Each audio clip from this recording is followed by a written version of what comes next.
Frères et sœurs en Christ, bonjour. Soyez les bienvenus sur notre chaîne qui est une chaîne d'enseignement et de prédication basée sur la parole de Dieu. L'enseignement d'aujourd'hui portera sur la peur. Il est intitulé Vaincre la peur. Avant d'aller plus loin, confions ce moment au Seigneur. Éternel Dieu Tout-Puissant, merci infiniment pour ta grâce. Merci pour ta bonté dans nos vies. Merci pour tous tes bienfaits. Père, nous te demandons de prendre le contrôle de ce moment, que le cœur de tout auditeur, de toute auditrice, soit disposé à recevoir ta parole et qu'elle porte du fruit dans nos vies pour ta gloire. Au nom de Jésus-Christ. Amen. Vaincre la peur. Il y aura trois grandes parties. Nous allons premièrement parler de l'origine de la peur selon la parole de Dieu. Ensuite, nous allons parler des effets de la peur en nous appuyant toujours sur la parole de Dieu. Et enfin, nous allons voir comment vaincre la peur avec l'aide du Saint-Esprit. Définissons la peur. Qu'est-ce que c'est que la peur? La peur, c'est un sentiment d'insécurité, c'est un sentiment de crainte que nous avons tous ressenti ou que nous ressentons encore aujourd'hui. Il y a énormément de peurs aujourd'hui dans le monde. On peut identifier plusieurs types de peurs. On peut avoir peur de beaucoup de choses. Pour citer quelques-unes des peurs les plus connues, il y a la peur du vide, il y a la peur de la foule, il y a la peur des chiens, la peur des araignées. Euh, il y a énormément de peurs. Il y a des milliers de peurs aujourd'hui. Autrement dit, on peut avoir peur de quasi tout. Il y a même la peur d'être seul. On a tous peur ou eu peur de quelque chose. Donc tout ça pour dire que ce sujet de la peur, c'est un sujet qui concerne de près ou de loin un peu tout le monde. Nous sommes tous concernés par la peur. Certains ont eu peur et ont surmonté leur peur ou certaines peurs. Et certains ont eu peur et ont encore certaines peurs qu'elles n'ont pas pu surmonter.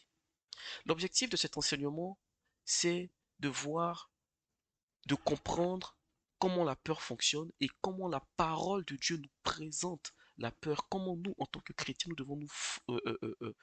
comment nous devons réagir face à la peur et quelles sont les armes que le Seigneur nous donne pour surmonter nos peurs. Durant cet enseignement, on ne va pas parler d'un type de peur en particulier.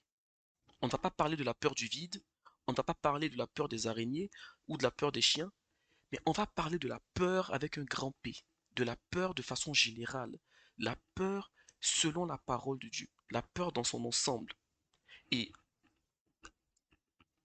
avec les informations qu'on aura sur les origines, les effets et comment vaincre la peur, chacun pourra en tirer ce qu'il aura à cœur d'en tirer pour faire face à ça ou à ces situations concernant la peur. Donc, nous allons commencer par aborder les origines de la peur. Lisons dans la parole de Dieu. Genèse chapitre 2, verset 25. Il est écrit, l'homme et sa femme étaient tous deux nus et n'en avaient point honte. Genèse chapitre 3, versets 9 et 10. Mais l'Éternel Dieu appela l'homme et lui dit, où es-tu? Il répondit, j'ai entendu ta voix dans le jardin et j'ai eu peur. Parce que je suis nu, je me suis caché. Et l'Éternel dit, qui t'a appris que tu es nu? Est-ce que tu as mangé de l'arbre dont je t'avais défendu de manger? L'homme répondit, la femme que tu as mise auprès de moi m'a donné de l'arbre et j'en ai mangé. Comme d'habitude, faisons un bref rappel. Adam et Ève étaient dans le jardin d'Éden. Dieu avait donné une règle qui était de ne pas manger de l'arbre du fruit, de l'arbre défendu, de l'arbre de la connaissance du bien et du mal. Il ne devait pas manger du fruit de l'arbre de la connaissance du bien et du mal. Passons les détails. Adam et Ève ont fini par manger. Et donc, lorsqu'ils ont mangé, Dieu est venu voir Adam et Ève dans le jardin et la réaction d'Adam lorsque Dieu l'a appelé était de dire j'ai eu peur. C'est la première fois dans la parole de Dieu où le mot peur a été cité. C'est lorsque Adam et Ève avaient mangé le fruit défendu. C'est lorsqu'Adam et Ève avaient péché que la peur a fait son apparition. Je vais ouvrir une parenthèse pour parler du péché dans le jardin d'Éden. Lorsque Dieu a donné la consigne, Dieu avait dit de ne pas manger du fruit défendu. Et Dieu avait dit à Adam, le jour où tu en mangeras, tu mourras. Dieu n'avait pas dit à Adam, tu auras peur le jour où tu en mangeras. Où est-ce que je vais en venir? Quand Dieu donne cette consigne à Adam et à Ève de ne pas manger de fruits défendus, Dieu donne la conséquence la pire. Dieu donne la pire des conséquences qui était la mort. Mais la mort n'était pas la seule conséquence. Citons toujours une autre conséquence. Au verset 2, chapitre 2, Genèse chapitre 2, verset 25 qu'on vient de lire, la Bible dit, l'homme et sa femme étaient tous deux nus et ils n'en avaient point honte. Ça veut dire que lorsque Adam et Ève étaient dans le jardin d'Éden, la honte n'existait pas en eux malgré leur nudité. Ils étaient comme des enfants.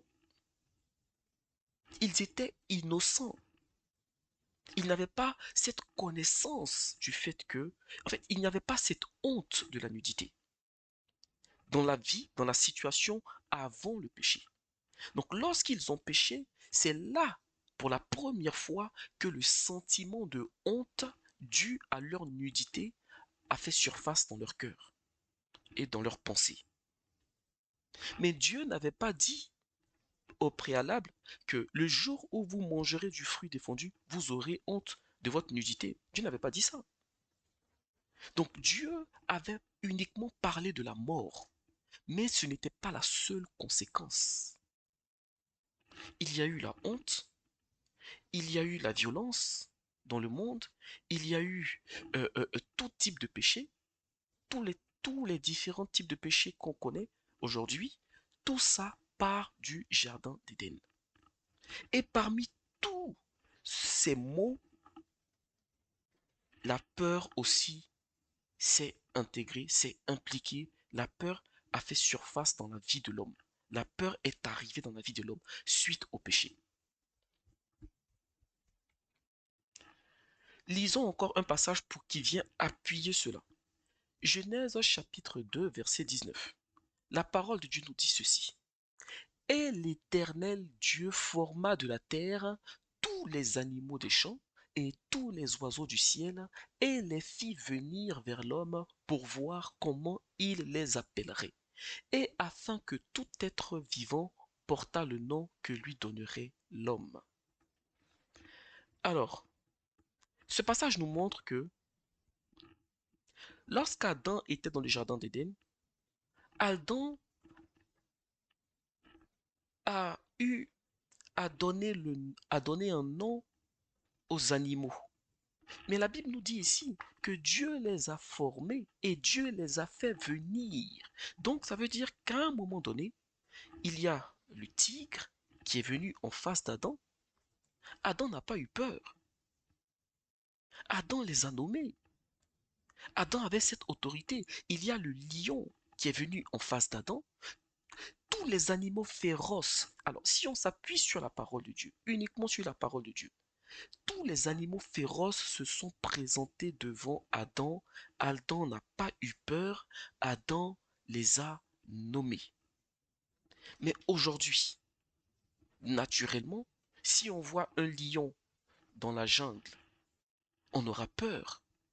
Eh bien, ce sentiment de peur, même s'il est normal à tous les hommes, la source originelle, c'est dans le péché. La peur, avec un grand P, tire sa source dans le péché qui a eu lieu au Jardin d'Éden. C'est comme la mort aujourd'hui. Nous mourrons tous, tantôt d'une manière, tantôt d'une autre, mais la mort tire sa source dans le Jardin d'Éden suite au péché. Le péché est comme une maladie spirituelle qui, lorsqu'elle est rentrée dans la vie de l'homme, elle a ouvert la porte à beaucoup d'autres maux spirituels et même aussi physiques. L'origine de la peur, c'est le péché. Plus tard, on verra que la Bible nous dit que Dieu ne nous a pas donné un esprit de timidité. Et lorsque vous prenez ce même passage-là, on va en venir. Lorsqu'on prend ce passage-là, quand la Bible parle ici de timidité, ça fait référence à la peur. Parce que si vous prenez même le même passage dans la Louis II, en anglais, c'est marqué fear. F-E-A-R, qui veut dire peur. Dieu ne nous a pas donné un esprit de peur. Ça veut dire que de la même façon, ce n'est pas Dieu qui a donné la mort aux hommes, c'est l'homme qui a péché et la mort est venue dans sa vie parce qu'il a désobéi. Donc lorsque la Bible nous dit que Dieu ne nous a pas donné un esprit de peur, au commencement dans le jardin d'Éden, Dieu n'avait pas mis la peur dans l'homme. La peur a été une des conséquences du péché. Nous allons passer à la deuxième partie. Maintenant qu'on a identifié l'origine de la peur, la source originelle de la peur, on va prendre quelques passages de la parole de Dieu pour, euh, euh, pour voir quelques effets de la peur. Ce ne sera pas tous les effets, mais quelques effets importants dans la parole de Dieu. Premier effet, ou l'un des effets, la peur décourage et fait fuir. La peur freine, elle tétanise. La peur nous empêche d'agir. Même lorsqu'on veut faire quelque chose qui est bien, quelque chose qui est utile, qui est nécessaire, avec la peur ou le sentiment de peur, il y a comme une barrière qui vient s'imposer à nous, une barrière à surmonter. La peur nous met des barrières et la peur met des barrières à beaucoup de choses dans nos vies. Et surtout sur le plan spirituel. La peur est une barrière à l'expression, à la manifestation de notre foi. Parce que lorsqu'on doute, derrière le doute, ce qui se cache, c'est la peur. Et on ne peut pas avoir foi au Dieu et douter. Parce que la Bible dit que la foi est une ferme assurance des choses qu'on espère et une démonstration de celles qu'on ne voit pas. Donc, la peur fait beaucoup de dégâts dans nos vies. Elle fait beaucoup de dégâts, beaucoup plus qu'on ne l'imagine. La peur est la source de beaucoup de choses dans nos vies. La peur freine, elle tétanise, elle empêche d'agir et elle est une barrière à beaucoup de choses. Prenons maintenant Exode chapitre 2, versets 13 à 15. La Bible nous dit: Il sortit le jour suivant et voici deux Hébreux se querellaient. Il dit à celui qui avait tort: Pourquoi frappes-tu ton prochain? Et cet homme répondit: Qui t'a établi chef et juge sur nous? Penses-tu me tuer comme tu as tué l'Égyptien? Moïse eut peur et dit: Certainement la chose est connue. Pharaon apprit ce qui s'était passé et il cherchait à faire mourir Moïse. Moïse s'enfuit de devant Pharaon et se retira dans le pays de Madian où il s'arrêta près d'un puits. Dans cette situation, euh, deux Hébreux étaient en train de se quereller. Et Moïse, se sentant hébreu, étant hébreu, même si il avait grandi dans la maison de Pharaon, Moïse avait ce patriotisme-là, il avait ce cœur-là, cette appartenance. euh, euh, euh, euh, il se sentait plus hébreu qu'égyptien. Et donc Moïse prend l'initiative de d'apporter la paix au milieu de ces deux personnes, de ces deux Hébreux qui étaient en train de se quereller. Et l'un d'eux a dit à Moïse, veux-tu me tuer comme l'Égyptien que tu avais tué? Parce que effectivement, un Égyptien, quelques jours avant, était en train de battre un Hébreu, et Moïse, dans ce sentiment-là d'appartenance aux Hébreux, a défendu cet Hébreu en tuant l'Égyptien. Moïse pensait que la chose n'était pas connue. Mais vu la réaction de cet Hébreu, il a compris que, en fait, on m'a vu dans ce que j'ai fait. Il a compris que ce n'est pas un secret, les gens sont au courant. Donc si les gens sont au courant, certainement que ça tombera tôt ou tard dans les oreilles de Pharaon. Et donc, qu'est-ce que Moïse a ressenti comme sentiment? Moïse a eu peur. Il a eu peur pourquoi? Il a eu peur pour sa vie. Il a eu peur pour sa vie et cette peur a suscité quelle réaction? Cette peur a amené Moïse à fuir de l'Égypte pour aller dans le désert. Donc le passage là nous montre une situation où un sentiment de peur a entraîné la fuite. De toute façon, dans cette situation, la meilleure des choses que Moïse pouvait faire, c'était de fuir parce que Pharaon allait le tuer, parce que Pharaon cherchait à le faire mourir. Mais au-delà de est-ce que c'est bien qu'il ait fui autre, c'est pas ça la question. La question, c'est quel est l'effet que cette peur-là a entraîné en Moïse? C'est le désir de fuir. La peur peut nous pousser aussi à faire des choses qu'on ne souhaite pas. La peur peut nous pousser à pécher contre Dieu. La peur peut nous pousser à mentir, par exemple. La peur peut nous pousser à mentir. Prenons un exemple. Nous allons lire dans Genèse chapitre 12, versets 12 et 13. Ensuite, nous allons lire dans Genèse chapitre 26, versets 9 et 10. Donc, Genèse 12, versets 12 et 13, il est écrit, quand les Égyptiens te verront, ils diront, c'est sa femme, et ils me tueront et te laisseront vivre. Dis, je te prie, que tu es ma sœur, afin que je sois bien traité à cause de toi, et que mon âme vive grâce à toi. Dans cette situation, Abraham est en train de parler à Sarah. Par un concours de circonstances, ils se sont retrouvés euh, euh, à, à immigrer en Égypte. Et Abraham était conscient du fait que sa femme était très belle. Et dans les temps anciens, on pouvait tuer un homme pour lui prendre sa femme. Et donc Abraham a demandé à Sarah de se faire passer pour sa sœur, de sorte que lorsque les gens considéreront Sarah comme sa sœur, que lui soit bien traité et qu'il ait la vie sauve. Parce qu'il dit et que mon âme vive grâce à toi. Donc il y a eu cette peur de mourir à cause de la beauté de sa femme. Alors, on peut dire que oui, bon, c'est pas vraiment un mensonge. Si, c'est une demi-vérité. Une demi-vérité, c'est un demi-mensonge. Un demi-mensonge, c'est un mensonge. La vérité de Christ, elle est pure, elle est entière, elle ne collabore pas avec le mensonge. Par moments, on se retrouve dans des situations où on dit des demi-vérités pour échapper à une situation. Le Seigneur, sa parole, elle est tranchante. C'est une épée à double tranchant. Soit c'est vrai, soit c'est faux. Dans cette situation, Sarah n'était pas la sœur de Moïse.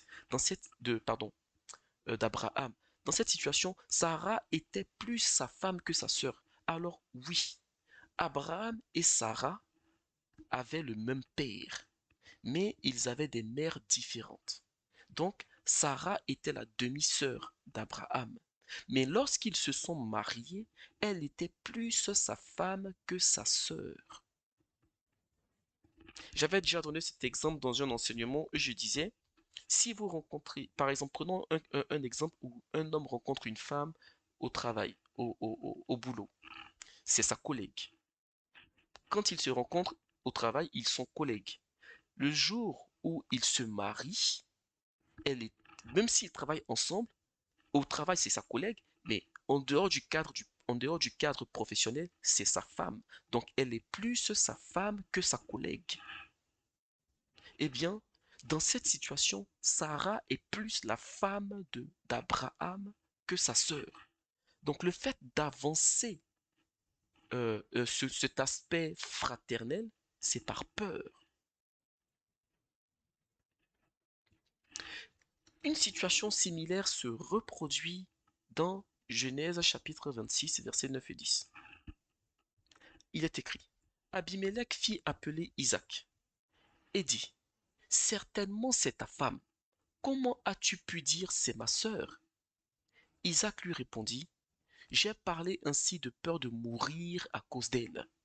De peur de mourir à cause d'elle. Isaac est le fils d'Abraham. La même situation qu'Abraham avait vécue en Égypte, des décennies plus tard, Israël se retrouve dans la même situation. Certaines choses sont héréditaires. On ne va pas encore parler de ça parce que ce n'est pas le sujet, mais s'il prête à Dieu, si le Seigneur le permet, un jour on parlera de l'héritage physique et de l'héritage spirituel qu'on reçoit de nos parents. Isaac se retrouve dans la même situation que son père et il ment en disant que euh, Rebecca était sa sœur, alors qu'en vérité, Rebecca était sa femme. Au verset 10, Abimelech dit, qu'est-ce que tu nous as fait? Peu s'en est fallu que quelqu'un du peuple n'ait couché avec ta femme et tu nous aurais rendus coupables. Voilà. Abimelech le dit ici clairement. En mentant de la sorte, tu as pris un risque. Parce que une tierce personne du peuple, voyant cette fille belle, aurait pu la prendre pour femme et coucher avec elle, et ça aurait attiré un châtiment sur nous. Pourquoi? Parce que Dieu allait frapper.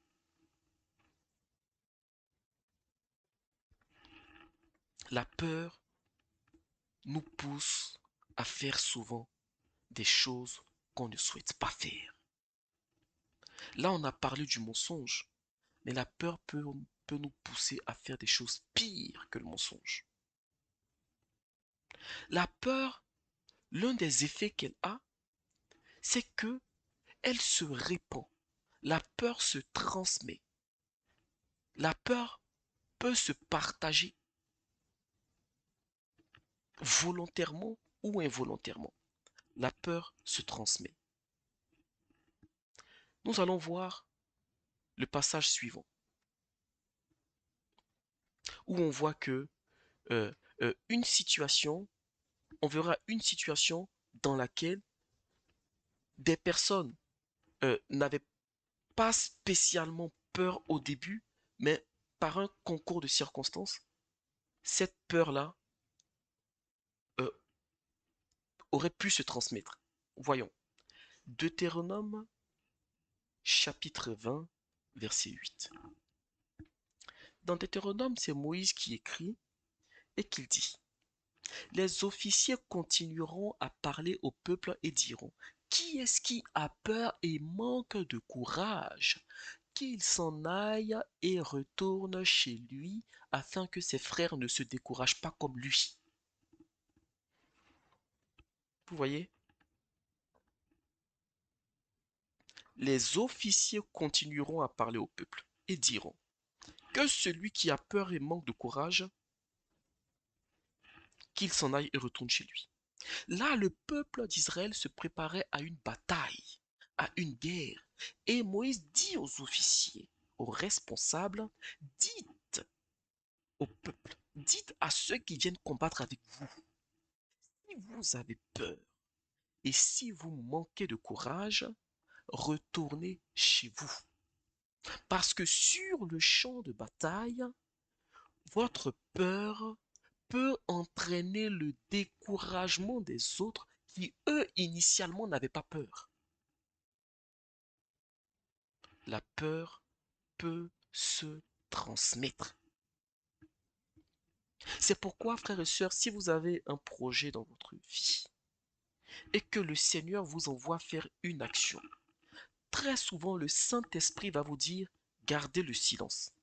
On a souvent l'impression que lorsque le Seigneur nous demande de garder le silence, c'est parce que il y a des occultes ou des occultistes qui veulent nous attaquer spirituellement ou autre.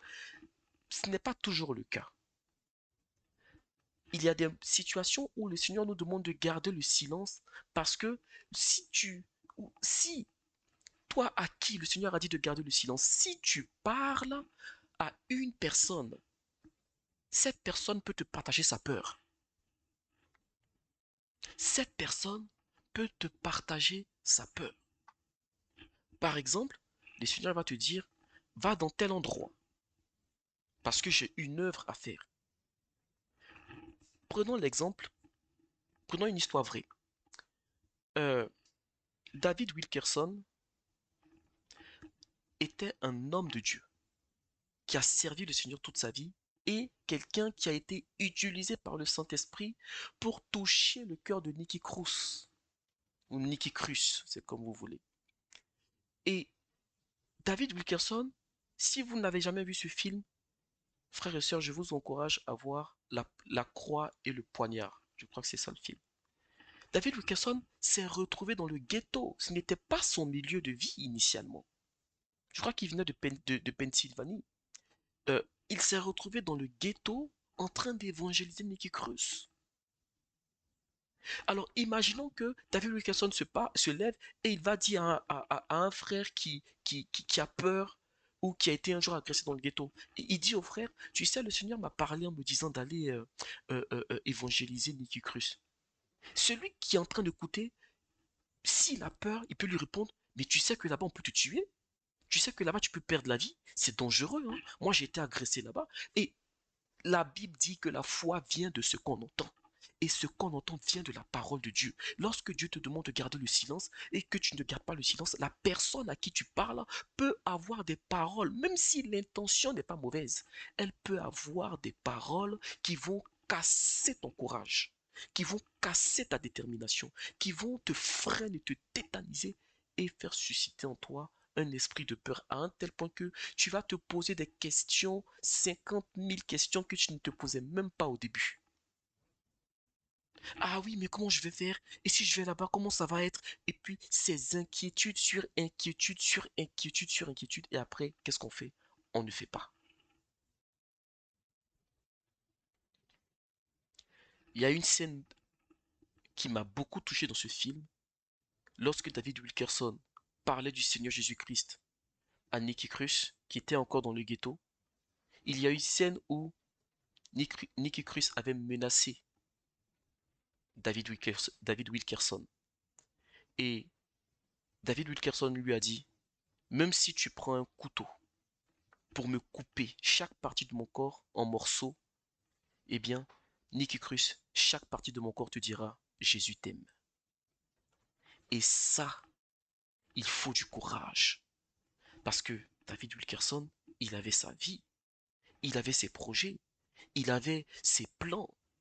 Quand le Seigneur l'envoie là, ça peut arriver qu'il y ait un sentiment de peur. Parce que la peur de mourir, je dirais entre guillemets, elle est presque naturelle. Mais avec le Saint-Esprit, nous surmontons la peur. On va y arriver. On n'est pas encore à l'étape de vaincre la peur. Mais c'est déjà important de comprendre cela. La peur peut se transmettre. Faites attention quand vous avez des projets à qui vous parlez. Faites attention.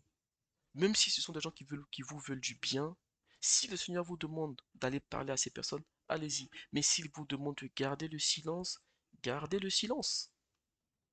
Gardez le silence. Il peut vous dire, va dans tel pays parce que c'est là-bas que je veux que tu sois. Et on va te dire, mais tu vas faire comment? Tu travailles pas, ici ton travail, tu as un bon salaire, bon tu vas partir. Et toutes ces questions-là peuvent te freiner. Le plus important, c'est d'être en règle avec le Seigneur et se laisser conduire. Parce que si lui, il te conduit dans ce projet, si lui te conduit dans ce plan que tu as, il sera avec toi. Il faut être sûr simplement que c'est lui qui te conduit. Une fois que tu as cette conviction, il faut s'assurer de lui être agréable. Parce que Dieu ne nous traite pas de la même façon quand on lui est agréable que quand on lui est désagréable. Ça, il faut l'avoir à l'esprit. Lisons dans Juge chapitre 7, verset 2-3. Il est écrit: L'Éternel dit à Gédéon: Le peuple que tu as avec toi est trop nombreux pour que je livre Madian entre ses mains. Il pourrait en tirer gloire contre moi et dire: C'est ma main qui m'a délivré. Publie donc ceci aux oreilles du peuple: Que celui qui est craintif et qui a peur s'en retourne et s'éloigne de la montagne de Galaad. 22 000 personnes, 22 000 hommes parmi le peuple s'en retournèrent et il en resta 10 000. Frères et sœurs, ils partent en guerre à 32 000. Et Dieu dit à Gédéon: Vous êtes trop nombreux. Si je vous livre Madian, vous risquez de dire que c'est votre force qui a vaincu Madian. Mais comme je ne veux pas partager ma gloire et que vous reconnaissiez que c'est moi qui vous apporte la victoire, publie ceci au peuple. Tu vas leur dire que celui, vous êtes 32 000, non? C'est beaucoup, on est nombreux. Sur les 32 000 là, que ceux qui ont peur, ceux qui sont craintifs, qu'ils s'éloignent.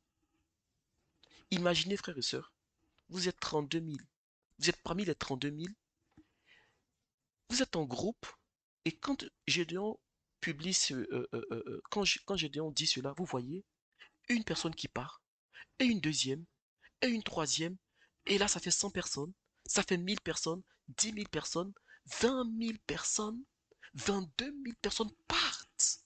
Imaginez-vous en train de voir 22 000 personnes en train de donner d'eau et en train de quitter le champ de bataille. Vous savez, sur les 22 000, il y en a qui avaient très peur, qui sont partis. Il y en a qui avaient un peu peur, qui sont partis. Il y en a qui n'avaient pas peur du tout. Et comme ils ont été influencés par le groupe qui partait, ils ont dit, bah, écoutez, on va partir aussi parce que là, il y en a déjà 15 000 qui sont partis. Et ils sont partis. Les 10 000 qui sont restés sont les 10 000 qui ont vu 22 000 partir et qui étaient déterminés à rester pour aller à la guerre. Ces 10 000 là, ils étaient prêts à mourir. Tous ceux qui font la guerre ne sont pas tous prêts à mourir, hein. Et ça change la donne sur un champ de bataille. Voyez l'effet de la peur? La peur, ici, a été le moyen pour filtrer l'armée. La peur peut se transmettre. La peur se transmet. De la même façon que la peur se transmet, le courage aussi se transmet. Si vous avez peur et que vous avez à côté de vous une personne courageuse, ne la cassez pas dans son courage. Parce que vous risquez de lui transmettre votre peur. Et si vous êtes courageux, dans le sens où vous avez vaincu, où vous avez surmonté une peur à laquelle une personne est, dans laquelle une personne est, vous pouvez aussi l'encourager, mais en veillant à ne pas être impacté par sa peur. La peur se transmet. Que le Seigneur nous aide. Nous allons passer à l'étape suivante. Comment vaincre la peur? C'est le cœur de l'enseignement. Maintenant qu'on a vu les origines, qu'on a vu quelques effets, ce sentiment de peur, comment le vaincre? Avant de commencer à développer comment vaincre la peur, j'aimerais bien mettre l'accent sur quelques points importants. Premier point, derrière la peur, il peut se cacher un esprit de peur. C'est important de l'avoir à l'esprit. Derrière la peur, il peut se cacher un esprit de peur. De base, ou encore, aujourd'hui, la peur est un sentiment. Alors, je vais faire une comparaison. J'espère que ça va être un peu plus clair. La peur est un sentiment. La mort est un état. Lorsque une personne meurt, elle est dans un état inerte, physiquement parlant. Donc elle est morte, c'est un état. La peur, c'est un sentiment. Lorsqu'une personne a peur, c'est un sentiment qu'elle ressent. Un sentiment de frayeur, un sentiment ou de crispation, c'est un sentiment.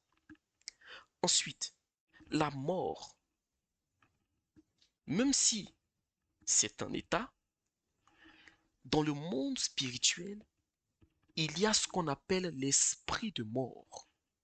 C'est un esprit qui vient dans la vie d'une personne pour précipiter la mort de quelque chose dans la vie de cette personne. Là, je rentre dans la partie spirituelle.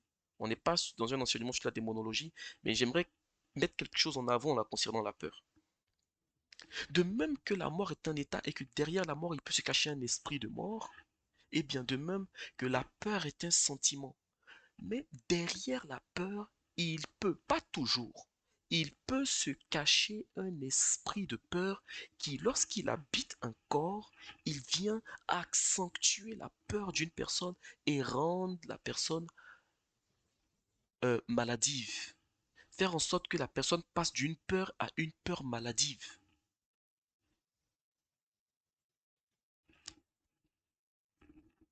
Vous savez, frères et sœurs, lorsqu'une personne est vivante et qu'elle va se suicider, l'esprit qui la pousse à commettre le suicide, c'est l'esprit de mort. C'est l'esprit de mort.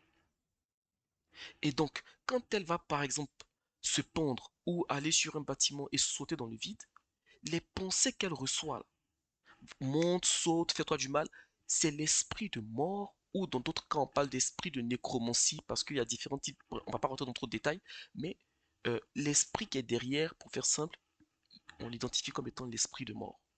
Naturellement, l'homme ne va pas penser à se suicider. Et ce n'est pas le Saint-Esprit qui va aller pousser la personne à se suicider. Le monde des ténèbres est très organisé. Le monde du diable est très organisé. Le deuxième ciel est très organisé. L'esprit de peur, lorsqu'il habite une personne, il pousse la personne à avoir une peur maladive. Et la personne va se rendre compte que ses peurs se multiplient et ses peurs sont de plus en plus grandes. Ça veut dire que elle avait peut-être 3 peurs aujourd'hui. Dans 4 ans, elle aura peut-être 15 peurs. Et les peurs, euh, euh, et quand elle aura peur, le sentiment de peur qu'elle va ressentir sera énorme. Derrière la peur, il peut se cacher un esprit de peur. Et donc, pourquoi c'est important de le savoir? Par moment, vous avez peur et derrière cette peur, s'il y a un esprit de peur, il vous faudra une délivrance. S'il y a un esprit de peur, il vous faudra une délivrance. Si vous n'avez personne à qui parler pour faire votre délivrance, vous avez toujours quelqu'un à vos côtés. C'est le Saint-Esprit. Le Saint-Esprit peut agir par le biais d'un prophète, d'un pasteur, ou même directement. Tout dépendra de la disposition de votre cœur. Dans ce cas, il faudra prier, Seigneur, délivre-moi de l'esprit de peur. La Bible dit, ce type d'esprit ne sort que par le jeûne et la prière. L'esprit de peur, il fait partie des esprits dans le monde spirituel qui sort que par le jeûne et la prière. Que le Seigneur permette dans sa grâce, plus tard, on parlera du monde spirituel.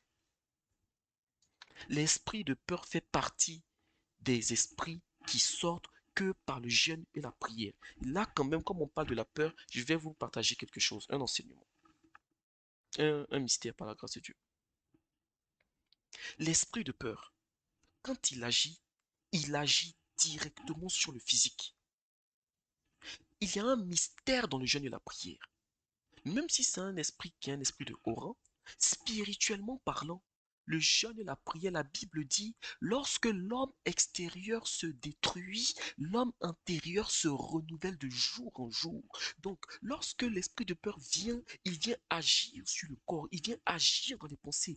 C'est le jeûne qui vient briser les effets de la chair. Donc, lorsque vous passez du temps dans le jeûne et la prière, c'est l'Esprit Saint il se sert du jeûne pour briser les effets de la peur, les effets que ça a d'abord sur votre corps, dans vos pensées. Quand il brise ça, après la délivrance, elle est plus facile. Maintenant, c'est le Seigneur qui va vous dire le nombre de jours qu'il faudra jeûner. C'est pas un jour de jeûne, non. Si lui vous a dit un jour, c'est entre vous et le Saint-Esprit. Mais il faudrait être à l'écoute. Ça peut être un jour toutes les semaines, prendre un jour de jeûne, prier pour. Mais si vous savez ou si vous pensez avoir une peur maladive, il faut prendre position. Parce que la peur ne va jamais seule. La peur ne va jamais seule. C'est quelque chose qui est caché et qui est dissimulé. Jusqu'à ce qu'une situation se présente et l'air fait surface. Donc, j'ai parlé de quelques points d'attention. Le premier point, derrière la peur, il peut se cacher un esprit de peur, même si la peur c'est un sentiment. Deuxième point, la peur n'est pas un jeu. Donc, il y a des choses qu'il faut éviter. Frères et sœurs, il y a des choses qu'il faut éviter. Par exemple, éviter de regarder les films d'horreur ou les films qui font peur. Évitez. Si vous n'avez pas peur d'une situation et que vous regardez un film, pendant l'heure là où vous regardez le film là, il faut comprendre une chose. Le cerveau ne réagit pas comme l'esprit. Vous allez voir un film. Dans votre cerveau, vous allez vous dire, ah bah oui, c'est un film. Mais l'esprit qui est en l'homme là, l'impact que le film a sur lui, c'est le même impact comme si la scène était devant. Je prends un exemple. Vous voyez, frères et sœurs, euh, moi je n'ai jamais vu une famille où on a le père, on a la mère, on a les enfants qui se mettent à la fenêtre pour regarder le voisin en train d'avoir des rapports intimes avec sa femme. Je n'ai jamais vu ça. Par contre, il y a des situations où le père est assis, la mère est assise, les enfants sont assis, et puis à la télévision, on montre des scènes de nudité. Et tout le monde est assis en train de regarder. Quand physiquement, dans le cerveau, vous dites ah bah c'est un film, ah bah bon c'est juste la télévision, eh bien l'esprit qui est dedans, l'effet que ça a sur lui n'est pas le même que ça a sur que l'effet sur le cerveau. L'esprit qui en nous capte les choses. C'est ça la Bible dit. En vérité, dans l'homme, c'est l'esprit. Beaucoup d'esprits sont malades à cause de la télé. Ok, quand on veut grandir, on veut croître physiquement, qu'est-ce qu'on fait? On se nourrit bien, on mange, et ça alimente notre corps et ça passe par notre bouche. Notre esprit est alimenté par ce qu'on entend et par ce qu'on voit. C'est pourquoi un enfant à qui le père, un enfant qui n'a pas été encouragé par son père ou qui n'a pas été encouragé dans son enfance, quand il grandit, naturellement, il manque de confiance. Ou quelqu'un qu'on a cassé, quelqu'un à qui on a dit, oui, mais tu vaux rien, mais tu es nul, c'est très rare qu'il parvienne à surmonter ça sans effort, naturellement. La plupart du temps, si on l'a cassé étant enfant, c'est ce que ses oreilles ont entendu. Son esprit a capté ça. Donc quand il grandit, il est victime ou elle est victime de ce qu'elle a vu et de ce qu'elle a entendu. Le cerveau sait que oui, mais là, je peux le faire, mais l'esprit est freiné. La peur n'est pas un jeu. Quand vous êtes chrétien, si vous savez que vous allez combattre dans le monde spirituel, ou bien vous allez vous demander au Seigneur, Seigneur, donne-moi un don de guérison, un don de délivrance. Ne vous amusez pas avec les films d'horreur. Ne vous amusez pas avec les films d'horreur. Parce que quand vous regardez les films d'horreur, le film est fini. Quand le film est fini, par moment pour aller faire pipi, à 2h, 3h du mat, vous pouvez avoir peur. parce que le film là a semé dans votre esprit. Le cerveau sait que le film est terminé, mais l'esprit a retenu que, ah, dans le film, il y a eu une scène où, quand la personne a ouvert la porte des toilettes, il y a eu un fantôme qui est sorti. Eh bien, le film est terminé, mais l'esprit a enregistré ça. Et donc, la scène que vous avez vue dans le film, quand vous ouvrez la porte, vous avez l'impression que, ou bien s'il y a une assiette qui tombe dans la cuisine, ou un couvert qui bouge un peu, euh, vous allez commencer à paniquer. Parce que votre esprit a été alimenté. On ne joue pas avec la peur. Ce n'est pas un jeu. La peur est un sentiment. Dernier point d'attention, pardon. La peur est un sentiment qui suscite en nous une énergie négative. Cette énergie négative, quand elle s'impose à nous sans notre gré. Elle s'impose à nous avec force, elle s'impose à nous avec violence. Et comme la peur est une énergie qui s'impose à nous avec violence, il faut aussi une force contraire pour la vaincre. Il faut une force contraire pour la surmonter. C'est là qu'on dit qu'on a eu le courage de traverser telle peur, de traverser telle épreuve et de surmonter telle peur. Mais le courage que nous avons, il y a un courage naturel que Dieu nous a donné. Il peut permettre naturellement de surmonter certaines peurs. Certaines personnes ont été délivrées, pardon, certaines personnes ont surmonté certaines peurs en n'étant pas chrétiennes, en ne croyant pas en Dieu. Parce que il y a un passif, il y a, on va dire, il y a un actif, pardon, il y a un actif que Dieu a mis en nous, il y a un dépôt que Dieu a mis naturellement dans tous les hommes. Il y a des gens qui n'ont pas de Seigneur dans leur vie, mais qui sont en très bonne santé. Et on a des chrétiens qui sont malades. Ça, c'est l'aspect physique. Dieu fait grâce à qui il veut. Maintenant, quand on part dans l'aspect spirituel, il y a des choses qu'on ne peut pas avoir si on n'est pas chrétien. Il y a des choses qu'on ne peut pas avoir si on n'est pas chrétien. Vous ne pouvez pas être baptisé du Saint-Esprit si vous ne croyez pas en Jésus-Christ. La force contraire pour vaincre tout type de peur, c'est le Saint-Esprit. Le Saint-Esprit nous donne cette force. Le Saint-Esprit n'est pas une force.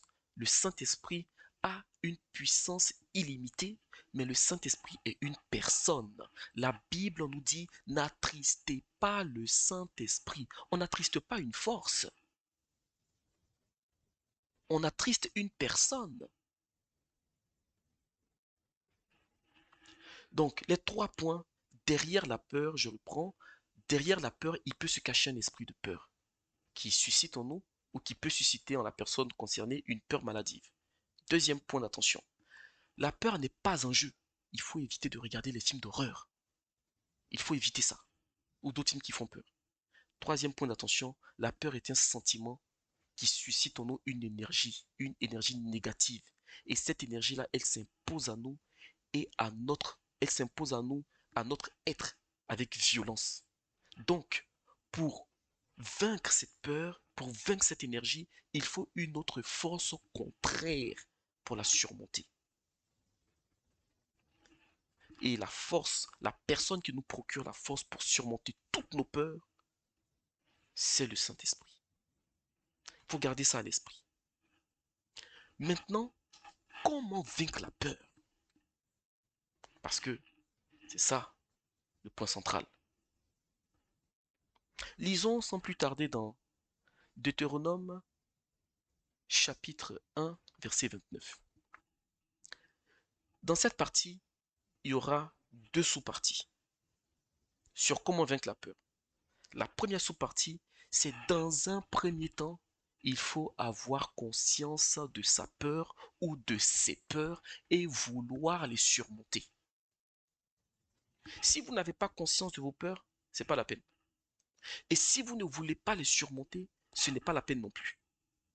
Parce que la peur, ce n'est pas comme la mort. Je prends un exemple. Lorsque Lazare est mort, Lazare n'a pas eu besoin de manifester la foi parce qu'il était mort. Jésus est venu, Jésus a prié, il est ressuscité. Il y a des délivrances que Dieu accorde où il vient et puis lui seul il fait toute l'action. Par exemple, la résurrection. Il y a d'autres délivrances où il y a besoin d'une collaboration. Dieu fait sa part et nous on fait la nôtre. Eh bien, pour la peur, c'est une collaboration avec Dieu. C'est une collaboration avec le Saint-Esprit. Deutéronome chapitre 1 verset 29, la parole de Dieu nous dit ceci. Je vous dis, ne vous épouvantez pas et n'ayez pas peur d'eux. Il est important de comprendre, frères et sœurs, et je l'avais dit déjà, la peur ne vient pas de Dieu. La peur ne vient pas de Dieu. Pourquoi Dieu dit n'ayez pas peur d'eux? Dieu s'adresse à Israël et Dieu dit à Israël de ne pas avoir peur de ses ennemis. De même que Dieu dit à Israël de ne pas avoir peur de ses ennemis, Dieu dit aussi à ses enfants de ne pas avoir peur, un, des ennemis physiques, deux, des ennemis spirituels et trois, de toute autre situation qui peut susciter en vous la peur. Si vous êtes dans cette situation parce que le Seigneur vous y a mise, faites-lui confiance. Si vous êtes dans cette situation alors que le Seigneur ne vous y a pas mise, demandez pardon et retournez à lui. Dieu nous demande de ne pas avoir peur. C'est Dieu qui nous dit. Pourquoi c'est important? Au commencement, Dieu a dit que la lumière soit. C'est la parole qu'il a prononcée, la lumière fut. Dieu a séparé la lumière d'avec les ténèbres. Il a fait par la parole. Dieu a dit euh, euh, euh, euh, qui est le jour, la nuit. Il a fait par la parole. Dieu a tout fait par la parole. Et donc c'est par sa même parole qu'il dit de ne pas avoir peur. Donc si nous avons une relation avec le Saint-Esprit, nous devons prendre conscience de nos peurs. Seigneur, voici ma vie. Voici, j'ai vécu telle chose dans le passé et puis depuis, j'ai peur de telle situation. Seigneur, vraiment, je te demande pardon. Aide-moi à surpasser cette peur-là parce que vraiment, Éternel, elle me tétanise, elle me bloque, elle m'empêche d'agir, elle m'empêche d'avancer. Aide-moi. Quand on a identifié les peurs, on les pose au pied de la croix. On implore la grâce de Dieu. On cherche la présence du Seigneur et on cherche à la garder. Dieu, il veut notre délivrance de tout type de peur. Il veut notre délivrance. Alors il nous dit, ne vous épouvantez pas, n'ayez pas peur d'eux. Le eux, ça concerne tout type de situation qui nous tétanise. 2 Timothée chapitre 1 verset 7. Il est écrit, car ce n'est pas un esprit de timidité que Dieu nous a donné, mais c'est un esprit de force, d'amour et de sagesse. Vous voyez, ici la parole de Dieu nous dit, ce n'est pas un esprit de timidité ou de peur. On va me dire, oui, mais bon, la timidité, c'est pas pareil. Frères et sœurs, derrière la timidité, c'est la peur qui se cache. Encore une fois, vous prenez le même verset dans la version anglaise, c'est marqué The Spirit of Fear. Encore F-E-A-R. Ce n'est pas un esprit de peur. Ça veut dire, Dieu ne nous a pas donné un esprit de timidité. Derrière ce mot timidité, c'est la peur. C'est de la peur dont il s'agit. Et donc, qu'est-ce qu'il nous a donné? Un esprit de force. Vous voyez, l'esprit ici, c'est pas avec un E majuscule. Là, on ne parle pas encore du Saint-Esprit. Quand on donne notre vie à Dieu, l'esprit que Dieu nous a donné là, l'esprit qui est en nous, je ne parle pas du Saint-Esprit, je parle de nous-mêmes, notre esprit qui est en nous. Dieu dit que ce n'est pas un esprit de peur, c'est un esprit de force. C'est un esprit de force. Donc Dieu oppose la force à la peur. Mais la peur aussi est grandie. Et l'esprit qui est en nous aussi est grandi. Donc si la peur qui est en nous, elle dépasse l'esprit qui est en nous, ben, là on se fait bouffer par la peur. Là la peur prend le dessus. Finalement, lorsqu'on a peur, c'est lorsque l'esprit de peur là vient, ou encore le sentiment de peur vient surpasser l'esprit de force que Dieu a mis en nous. Maintenant, lorsque nous avons le Saint-Esprit en nous, le Saint-Esprit prend le dessus. C'est pourquoi je disais, il y a des gens qui ont pu surmonter leur peur sans le Saint-Esprit. Et moi, ici, dans cette situation, on parle du cas où, pour être délivré de la peur, il faut passer par le Saint-Esprit.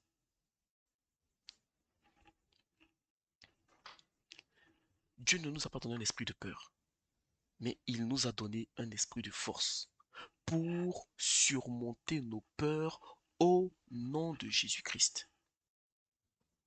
Pour surmonter nos peurs au nom de Jésus-Christ. Nous allons lire deux passages. On a bientôt terminé. Je vais résumer rapidement. Dans Daniel chapitre 7, dans Daniel chapitre 10, versets 7 à 10, Daniel était avec des personnes autour de lui et il venait de finir 21 jours de jeûne et prière. Et il y a une scène qui s'est déroulée au verset 7. Il est écrit: Moi, Daniel, je vis seul la vision. Les hommes qui étaient avec moi ne la virent point, mais ils furent saisis d'une grande frayeur et ils prirent la fuite pour se cacher. Daniel a vu un être spirituel et ceux qui étaient autour de lui ne l'ont pas vu, mais ils ont senti que là où nous sommes, il y a un esprit qui est là. Ayant ressenti la présence de cet esprit, ils ont fui pour, euh, pour aller se cacher. Et la Bible dit au verset 8, je restai seul et je vis cette grande vision, les forces me manquèrent. Les forces me manquèrent. Dans cette situation, Daniel n'est pas en train d'être possédé d'un esprit de peur, non. Mais Daniel ressent le sentiment de la peur. Les forces lui manquèrent parce qu'il ressentait. Et au verset 8, il dit, je perdis toute vigueur.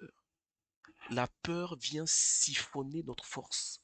La peur vient si bien aspirer comme une sangsue qui se nourrit du courage. Donc du coup, elle vide la force spirituelle naturelle que Dieu a mise en nous.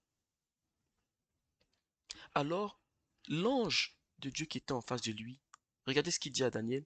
Et voici, une main me toucha, et au verset 10, une main me toucha et secoua mes genoux et mes mains. Au verset 11, je vais plus loin, il dit, puis il me dit, Daniel, homme bien-aimé, sois attentif aux paroles que je vais te dire et tiens-toi debout à la place où tu es, car je suis maintenant envoyé vers toi. Lorsqu'il m'eut ainsi parlé, je me tins debout en tremblant. Daniel s'est tenu debout. Il a fourni un effort, mais il tremblotait encore, il était encore en train de trembler. Et donc au verset 12, l'ange Gabriel lui dit, il me dit, Daniel, ne crains pas, ne crains rien. Donc ça veut dire quoi? N'aie pas peur, n'aie pas peur. Donc, nous devons avoir conscience de nos peurs. Nous devons vouloir les surmonter. Parce qu'avec la volonté de surmonter ces peurs, c'est ça qui va nous pousser à accepter de faire des efforts. On ne peut pas vaincre sa peur sans faire d'efforts. Parce qu'il faudra une force pour vaincre la peur. Le deuxième point, pour vaincre la peur, nous devons avoir confiance en Dieu pour être délivrés de nos peurs. Dieu comprend nos peurs. Le Dieu qu'on sert, il est tellement bon qu'il nous soutient dans nos faiblesses. Il nous soutient dans nos faiblesses. Il souhaite qu'on affronte nos peurs en lui faisant confiance. Lisons dans Hébreux chapitre 14, Hébreux chapitre 4, versets 14 et 16. La parole de Dieu nous dit ceci. Alors, on va lire le verset 15. Car nous n'avons pas un souverain sacrificateur qui ne puisse compatir à nos faiblesses. Au contraire, il a été tenté comme nous en toutes choses, sans commettre de péché. Approchons-nous donc avec assurance du trône de grâce afin d'obtenir miséricorde et de trouver grâce pour être secourus dans nos besoins. Vouloir surmonter sa peur, c'est un besoin. La Bible nous dit que notre Dieu, ce n'est pas quelqu'un qui ne sait pas, qui ressent, qui ne tient pas compte de nos faiblesses. Il dit, nous n'avons pas un souverain sacrificateur qui ne puisse compatir à nos faiblesses. Autrement dit, Dieu comprend nos faiblesses. Dieu compatit à nos faiblesses. Dieu compatit à nos peurs. Dieu sait ce qu'on a vécu dans le passé. Dieu sait les injustices qu'on a vécues dans le passé. Dieu sait les peurs qu'on ressent, les peurs qu'on vit. Dieu sait dans quel environnement on a grandi. Des personnes ont vécu des violences. Des personnes ont peur aujourd'hui parce qu'elles ont été violentées étant enfants. Dieu comprend tout ça. Mais il nous dit ensuite, bien que je comprenne tout ça, il me faut collaborer avec vous. Approchez-vous de moi avec assurance et faites-moi confiance pour vous secourir. Pour vaincre sa peur avec le Saint-Esprit, nous devons nous approcher du Seigneur et lui faire confiance. Notre Dieu est merveilleux. Dieu comprend nos difficultés. Il comprend nos faiblesses, nos peurs, et ça ne date pas du Nouveau Testament. Je regarde le temps et je ne veux pas qu'on déborde trop. Ça fait déjà 1 heure. Bon, je vais essayer de raccourcir. Genèse chapitre 12, verset 17 à 20.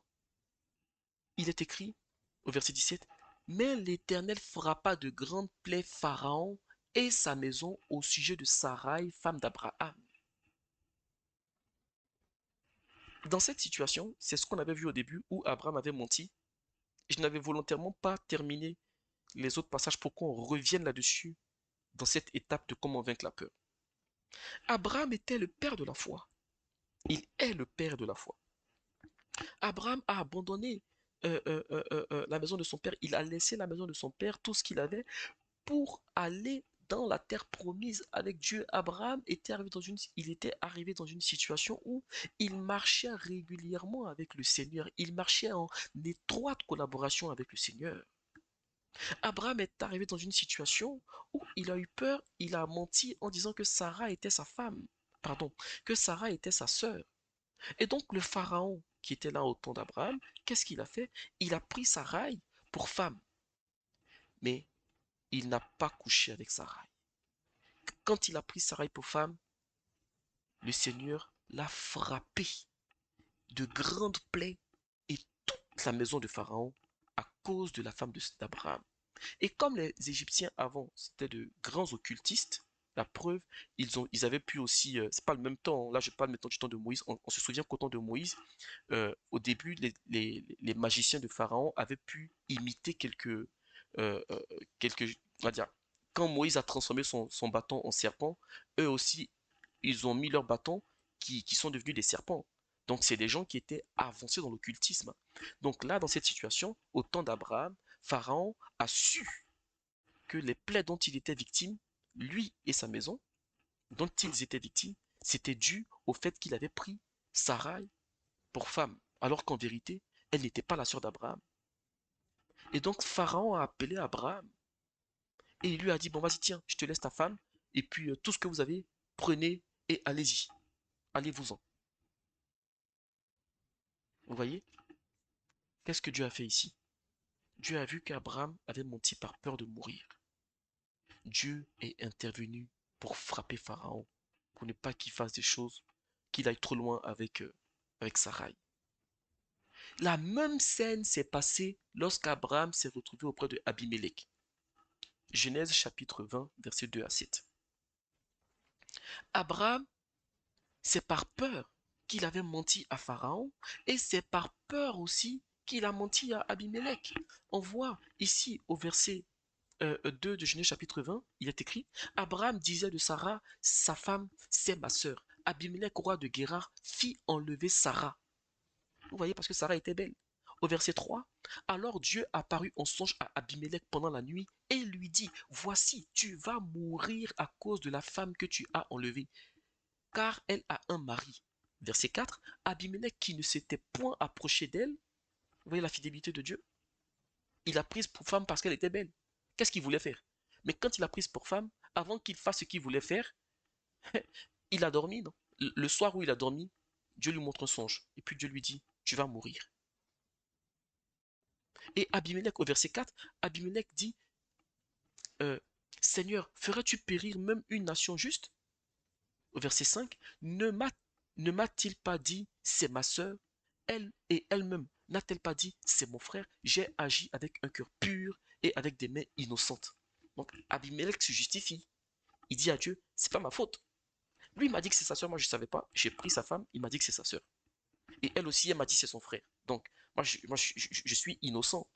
Dieu lui dit au verset 6, je sais que tu as agi avec un cœur pur.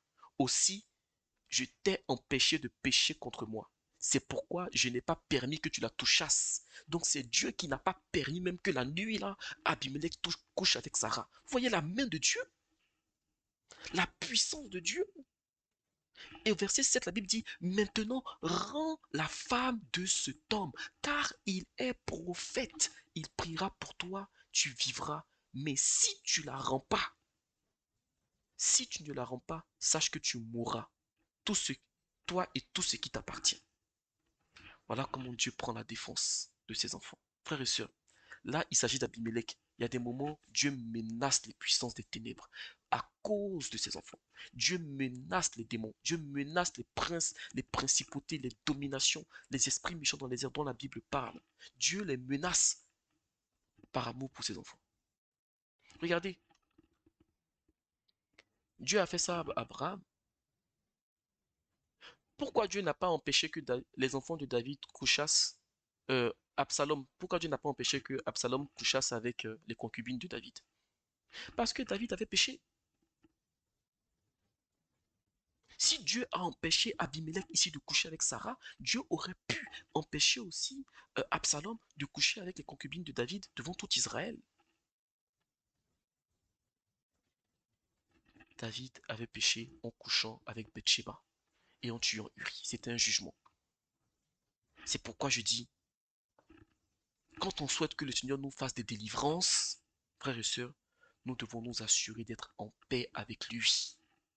Parce que Dieu ne traite pas de la même façon celui qui lui est agréable que celui qui ne lui est pas agréable. Qui ne lui est pas agréable. Je le dis encore, c'est par peur qu'Abraham avait menti à Pharaon et à Abimelech, car il craignait qu'on le tue pour prendre sa femme Sarah car elle était belle. Et là, ces passages-là nous montrent bien la fidélité de Dieu dans ces deux situations, qui n'a pas permis qu'un homme autre qu'Abraham couchasse avec Sarah. Ni Abimelech, ni Pharaon. Dieu a frappé Pharaon, Dieu a averti Abimelech.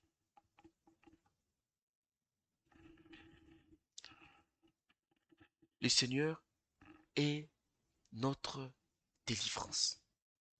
C'est lui notre délivrance. C'est lui qui peut nous apporter la délivrance. Lui seul. Lui seul. Nous devons en avoir conscience, frères et sœurs. Nous devons en avoir confiance. En avoir conscience, pardon. On va lire encore quelques passages. Dieu souhaite qu'on surmonte notre peur ou nos peurs parce qu'il est avec nous et qu'il est là pour nous secourir. Dieu veut ça. La peur qu'on ressent, elle vient voler notre paix intérieure. Qui peut dire qu'il est en paix quand il a peur? Quand on ressent la peur, on n'a pas la paix. La paix, la peur vient voler notre paix intérieure. Alors, pour l'affronter, il faut aussi croire que Jésus-Christ nous apporte sa paix. Josué chapitre 1, verset 9, il est écrit, ne t'ai-je pas donné cet ordre? Fortifie-toi et prends courage. Ne t'effraie point et ne t'épouvante point, car l'Éternel ton Dieu est avec toi dans ce que tu entreprendras. Il n'y a rien de plus important, frères et sœurs. Que Dieu soit avec nous lorsqu'on entreprend quelque chose. Et là, c'est vraiment dans cette partie des versets d'encouragement. Là, les prochains versets que je vais partager avec vous, ce sont des versets d'encouragement et pour vous dire, frères et sœurs, si vous voulez surmonter votre peur, voici ce que le Seigneur dit dans sa parole. Faites-lui confiance. Mais avant, soyez en règle avec lui. C'est un Dieu d'ordre. Ésaïe chapitre 41, verset 10. Ne crains rien car je suis avec toi. Ne promène pas des regards inquiets, car je suis ton Dieu. Je te fortifie, je viens à ton secours, je te soutiens par ma droite triomphante. C'est magnifique. Je te fortifie. Pourquoi? Il dit, je te fortifie, je viens à ton secours. Donc, je te donne la force quand vous êtes en règle avec Dieu. Dieu vous donne la force. Dieu vous donne la force, frères et sœurs. La force de David consistait à mettre toute sa confiance en l'Éternel. Regardez, Psaume chapitre 34, verset 4, il est écrit, j'ai cherché l'Éternel et il m'a répondu, il m'a délivré de toutes mes frayeurs. Dieu a délivré David de toutes ses peurs.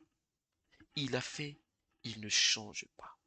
La Bible dit, il n'y a en lui aucune ombre de variation ou l'ombre d'aucune variation.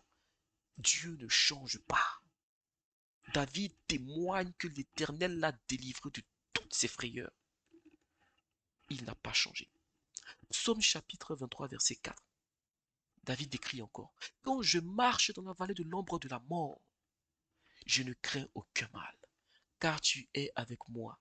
Ta houlette et ton bâton me rassurent.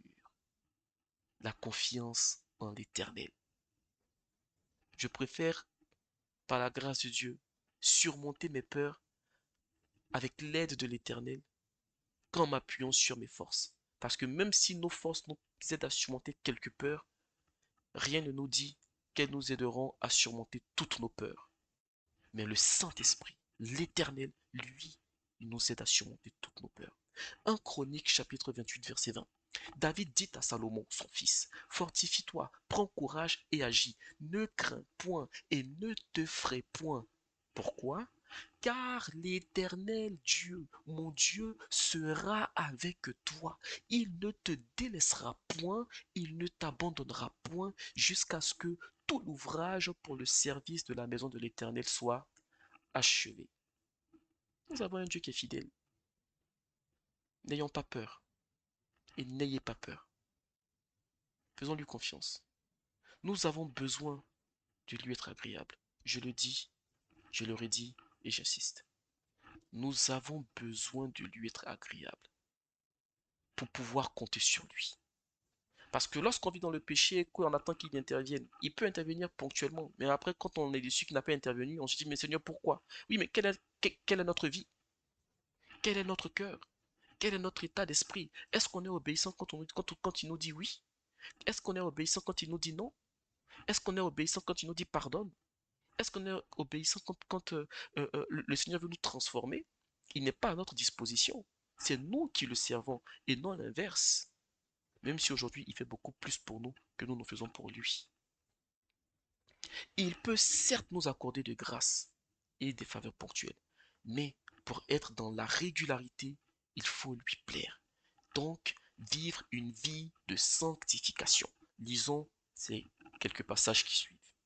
1 Corinthiens chapitre 10, versets 12 à 13. Ainsi donc, que celui qui croit être debout prenne garde de tomber. Aucune tentation ne vous est survenue qui n'ait été humaine. Et Dieu qui est fidèle ne permettra pas que vous soyez tentés au-delà de vos forces. Mais avec la tentation, il préparera aussi le moyen d'en sortir, afin que vous puissiez la supporter. On peut prendre ce même verset et le calquer sur la peur et dire avec la frayeur, avec la peur, il préparera en vous la force, le courage pour surmonter vos peurs. C'est lui qui vous nourrit. C'est lui qui nous nourrit. 2 Pierre chapitre 2 verset 9 à 10. La parole de Dieu nous dit, le Seigneur sait délivrer de l'épreuve les hommes pieux. Il dit pas tous les hommes, il dit les hommes pieux et réserver les injustes pour être punis au jugement, au jour du jugement. Frères et sœurs, les hommes pieux, qui les a créés? C'est Dieu. Les injustes, qui les a créés? C'est Dieu. Ici, il ne dit pas chrétien ou autre, hein. Que tu sois chrétien ou pas chrétien, Dieu regarde comment on marche face à lui. Après, c'est vrai que si on n'est pas chrétien, on n'a pas accepté le Seigneur tout de suite, on est déjà disqualifié. Mais ce n'est pas le fait de venir à l'église. Au verset 10, il est écrit, ceux surtout qui vont après la chair dans un désir d'impureté et qui méprisent l'autorité. Audacieux et arrogants, ils ne craignent point d'injurier les gloires. Si tu es chrétien ou chrétienne que tu vis selon la chair, la grâce de Dieu ne sera pas la même que celui qui vit dans la piété. Finissons avec ce passage, Apocalypse chapitre 3, versets 9 à 11, il est écrit: Voici, je te donne ceux de la synagogue de Satan, qui se disent juifs et ne le sont pas, mais qui mentent. Voici, je les ferai venir se prosterner à tes pieds et connaître que je t'ai aimé, parce que tu as gardé la parole de la persévérance en moi.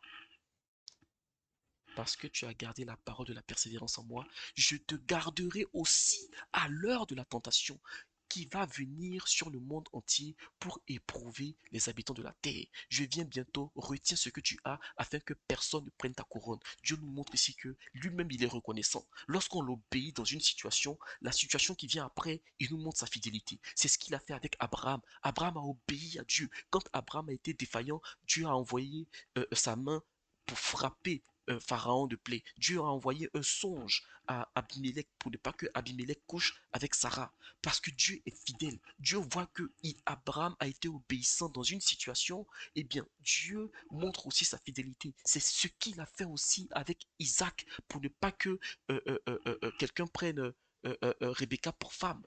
Parce que Isaac était agréable à Dieu. Que le Seigneur nous aide. Que le Seigneur nous aide. Que le Seigneur nous aide. Nous allons terminer par une prière. Éternel, merci pour ta grâce, ta bonté et ta miséricorde. Merci pour cet enseignement. Nous te prions et te demandons d'étendre ta main sur nous. Que ta parole soit semée dans nos cœurs, nos âmes, nos esprits. Qu'elle porte du fruit en nous par l'œuvre du Saint-Esprit pour ta gloire. Au nom de Jésus-Christ. Que tout esprit de peur soit chassé de la vie de mes frères et sœurs. Tout esprit de peur soit chassé de la vie, du cœur, du corps de tous ceux qui entendront, Seigneur, ces enseignements et qui seront prêts à, à t'être agréables. Que le cœur soit disposé, Seigneur, s'il te plaît. Délivre-nous de nos peurs. Délivre-nous de nos peurs, Seigneur. Au nom de Jésus-Christ. Amen. Que le Seigneur vous bénisse, frères et sœurs.